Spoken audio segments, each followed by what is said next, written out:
ঈদের দ্বিতীয় দিন গরু মাংস রান্না করতেছি, আপনাদের দেখাবো। আসসালামু আলাইকুম রহমতুল্লাহ। আমি আপনাদের বদ্দা মনের বাবসি, একদিনের জন্য আমি বাবসি হয়ে গেছি। ইট সংগ্রহ করতেছি, বাড়ির সামনে চুলা বসাইয়ে আমি নিজে রান্না করব। সেই জন্য প্রথম শুরুতে লুঙ্গিটাকে সুন্দর করে গুছ মারছি। গুছ মারার পরে ইট কালেকশন করে চুলাটা সুন্দর করে বসানো শুরু করে দিছি। এখন আপনাদেরকে দেখাবো চুলা কীভাবে বসাবেন এবং কীভাবে রান্না করবেন। আপনারা অনেক দিন ধরে বলতেছেন মনির ভাই আপনার রান্না তো কোনো দিন দেখি নাই, সেই জন্য স্টার্ট শুরু করে দিলাম গরু মাংস রান্না করা ঈদের দ্বিতীয় দিন।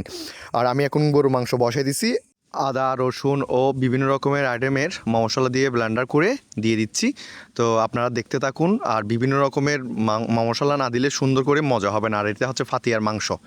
তো এখানে আসলে অরিজিনাল বাবুসি হচ্ছে আমার মেজো ভাই। তো মেজো ভাই রান্নাবান্না করতেছে, আমি জাস্ট এখানে দাঁড়িয়ে আছি, ওনাকে হেল্প করতেছি। আর উনি সরিষা তেল থেকে সব মশলা দেওয়ার জন্য স্টার্ট করে দিছে।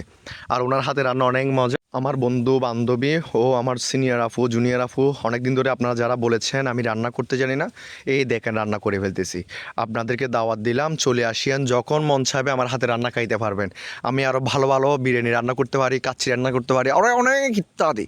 সো আমি আগে দুবাই থাকতাম, তো দুবাই থেকে এখন লন্ডনে রান্নাবান্না করি।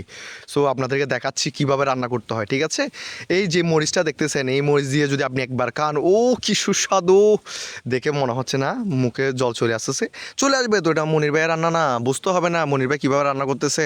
তো মশলাগুলো আমরা সুন্দর করে সবগুলা দিয়ে দিচ্ছি, যেন এটা সুস্বাদু এমন মজা হয়, যেন সবাই বলতে পারে বাবুসি মনিরের রান্না সেরা। যেন আপনার বিয়ে সাজি বিভিন্ন জায়গায় যেন আমাকে ইনভাইট করতে পারেন, আমি যাব, আমার একটা টিম থাকবে, রান্নাবান্না ও কি একটা ফিল আসবে। সো আপনারা আমার ভিডিওটা দেখে যদি ভালো লাগে লাইক কমেন্ট শেয়ার করে জানাবেন রান্নাটা কেমন হলো। সো ঈদের দ্বিতীয় দিন শুক্রবার ছিল, সকাল থেকে গরু জবাই থেকে অনেক ব্যস্ত ছিলাম।